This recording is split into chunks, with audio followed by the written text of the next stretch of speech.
নমস্কার বন্ধুরা, অন্নপূর্ণা যোজনার আবেদনে 4 রকমের স্ট্যাটাস কিন্তু বর্তমানে দেখা যাচ্ছে। তবে সেটা অ্যাপ্লিকেশন আইডি দিয়ে নয়, অ্যাপ্লিকেশন ফর্মটার মাধ্যম দিয়ে এই 4 ধরনের স্ট্যাটাস দেখা যাচ্ছে। কার ক্ষেত্রে কোন ধরনের স্ট্যাটাস দেখা গেলে তাদেরকে কি করতে হবে সবই আমরা আজকের এই ভিডিওর মাধ্যম দিয়ে জানতে পারবো। তাই জন্য একটি অনুরোধ, ভিডিওটি স্কিপ না করে অবশ্যই পুরো দেখবার চেষ্টা করবেন। চ্যানেলে যদি নতুন হয়ে থাকেন তাহলে অবশ্যই চ্যানেলটিকে সাবস্ক্রাইব করে পাশে রাখা বেল আইকনটি প্রেস করে নোটিফিকেশন অন করে রাখবেন আর সবার সুবিধার্থে ভিডিওটি শেয়ার করবেন। তো চলুন শুরু করি। এর জন্য প্রথমেই আপনাদের যেখানে চলে আসতে হবে সেটা হলো এই ওয়েবসাইটে socialregistry.wb.gov.in। এখানে এসে অ্যাক্সেস সিটিজেন পোর্টাল এখানে ক্লিক করতে হবে। ক্লিক করবার পর এখান থেকে আপনাদের ডিস্ট্রিক্টটি চয়েস করতে হবে। আমরা ঠিক যেভাবে অ্যাপ্লিকেশন সাবমিট করার সময় করেছিলাম একই পন্থায় করতে হবে। এখান থেকে চয়েস করতে হবে, এখান থেকে মোবাইল নাম্বার দিতে হবে, এখানে ওটিপিটি দিয়ে এখানে রিকোয়েস্ট ওটিপিতে ক্লিক করতে হবে। আমরা এই কাজগুলি করে নিচ্ছি। তো অ্যাপ্লিকেশন ফর্মটি ডাউনলোড হয়ে যাওয়ার পর এখানে যেটা প্রথমেই দেখা যাচ্ছে যে এখানে রয়েছে হেড অফ ফ্যামিলির নাম, তার ডান পাশে রয়েছে অ্যাপ্লিকেশন নাম্বার আর তার ঠিক ডান পাশে রয়েছে অ্যাপ্লিকেশন স্ট্যাটাস। এই জায়গাটায় আপনাদের লক্ষ্য করতে হবে। এখানে যে অ্যাপ্লিকেশনের স্ট্যাটাসটি দেখা যাচ্ছে সেটা দেখা যাচ্ছে সাবমিটেড, অর্থাৎ উনি অনলাইনে অ্যাপ্লিকেশন করেছিলেন এবং এক্ষেত্রে ওনার অ্যাপ্লিকেশনটি সাবমিট দেখাচ্ছে, মানে ওনার অ্যাপ্লিকেশনের কোনো অগ্রগতি হয়নি। যেমনটা উনি অ্যাপ্লিকেশন করেছিলেন সেই অবস্থাতেই পড়ে রয়েছে। বিডিও অফিস থেকে কোনো রকম ভেরিফিকেশনও করা হয়নি বা পঞ্চায়েত অফিস থেকে বা মিউনিসিপ্যালিটি থেকে কোনো রকম ভেরিফিকেশন করা হয়নি। অর্থাৎ এই অ্যাপ্লিকেশনটি নিয়ে এখনো পর্যন্ত কোনো রকম মুভমেন্ট হয়নি, যেমন রয়েছে ঠিক তেমনই রয়েছে।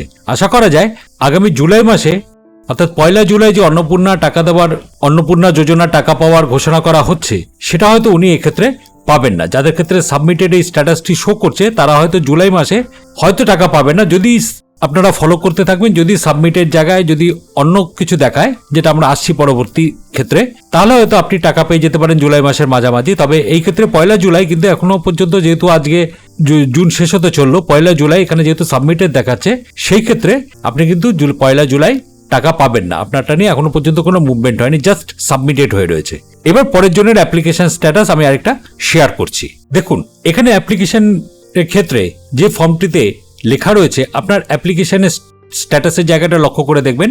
আগে যেখানে সাবমিটেড দেখিয়েছিল সেখান থেকে কিন্তু এটা এক ধাপ এগিয়ে গেছে। অর্থাৎ এখানে যেটা দেখাচ্ছে সেখানে দেখাচ্ছে এনকোয়ারি প্রসিসড, অর্থাৎ বর্তমানে ওনার সমস্ত কিছু তথ্যগুলি ভেরিফাই করে নিয়ে স্ট্যাটাস প্রসেস করে দেওয়া হয়েছে। অর্থাৎ উনি টাকা পাওয়ার দিকে কিন্তু অনেকটা এগিয়ে গেছেন।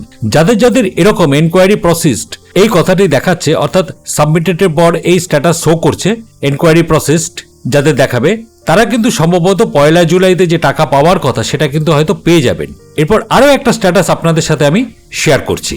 দেখুন, এখানে আরেকজন অ্যাপ্লিকেন্টের যে ফর্মটা আমি শেয়ার করছি, এখানে অ্যাপ্লিকেশন স্ট্যাটাস কি দেখাচ্ছে? এখানে দেখাচ্ছে এনকোয়ারি রিভার্টেড, অর্থাৎ এনার আবেদনটা রিটার্ন করে দেওয়া হয়েছে বা ব্যাক করে দেওয়া হয়েছে আবেদনকারীর কাছে। মানে কোথাও না কোথাও এনার তথ্যগত কোনো কিছু ত্রুটি থাকার কারণে, অর্থাৎ উনি যে ডকুমেন্ট সাবমিট করেছিলেন বা যে অ্যাপ্লিকেশন ফর্মটি সাবমিট করেছিলেন সেটা হয়তো রিজেক্ট করে দেওয়া হয়েছে। তো যাদের ক্ষেত্রে এরকম এনকোয়ারি রিভার্টেড দেখাবে তাদের পরবর্তী ক্ষেত্রে আবারও অ্যাপ্লিকেশন এডিট করার সুযোগ দেওয়া হবে কিনা এই বিষয়ে সরকারি কিন্তু কোনো ধরনের এরকম ঘোষণা এখনো করা হয়নি। তো আপনি বর্তমানে আপনার যদি এরকম কোনো স্ট্যাটাস দেখিয়ে থাকে সেক্ষেত্রে আপনি ব্লক অফিস বা আপনার পঞ্চায়েত অফিসে গিয়ে আপনি এই ব্যাপারে আলোচনা করতে পারেন। এখানে রিভার্টেড কথার ব্যাপারটি হলো যে আপনার যে ডকুমেন্ট দিয়েছিলেন বা যেটা করেছিলেন সেটা হয়তো মিলছে না বা কোনো রকম গন্ডগোল রয়েছে বা কোনো কিছু ওদের অসুবিধা রয়েছে, যার জন্য অ্যাপ্লিকেশন রিভার্টেড করা রয়েছে। এটা কিন্তু আমাদের এখানে, অর্থাৎ এই অন্নপূর্ণা যোজনার যে ওয়েবসাইট সেখান থেকে কিন্তু এটা এডিট করবার কোনো রকম অপশন নেই।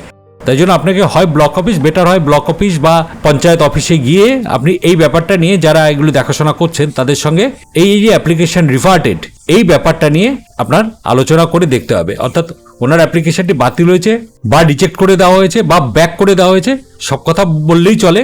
বাতিলও বলা চলবে, আবার ব্যাক করে দেওয়াও বলা চলবে, আবার রিজেক্টও করেছে সেটাও বলা চলবে। তো আপাতত উনি অন্নপূর্ণা যোজনার টাকা পাচ্ছেন না যতক্ষণ না ওনার যে অসুবিধাটা হয়েছে, তথ্যগত অসুবিধা, সেই তথ্য যতক্ষণ না উনি সংশোধন করছেন বা সেটি এডিটের মাধ্যম দিয়ে হোক বা ওনাকে বিডিও অফিস থেকে ডেকে পাঠানো হোক বা পঞ্চায়েত অফিসে গিয়ে করা হোক, ততক্ষণ পর্যন্ত কিন্তু ওনার অ্যাপ্লিকেশনটি ব্যাক করে দেওয়া হয়েছে বা বাতিল করে দেওয়া হয়েছে এই কথা বললেই চলে।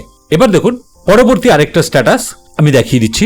দেখুন, এই আবেদনকারীর ক্ষেত্রে অ্যাপ্লিকেশন স্ট্যাটাস যেটা দেখা যাচ্ছে সেটা হলো অ্যাকসেপ্টেড, অর্থাৎ ওনার ক্ষেত্রে কিন্তু 100% টাকা পাওয়ার চান্স রয়েছে। অর্থাৎ ওনার প্রথম স্টেপ যেটা হয়েছিল সেটা হলো অ্যাপ্লিকেশন সাবমিটেড, তারপর ওনার যে এনকোয়ারি, সেই এনকোয়ারিও সাকসেসফুল হয়ে গেছে।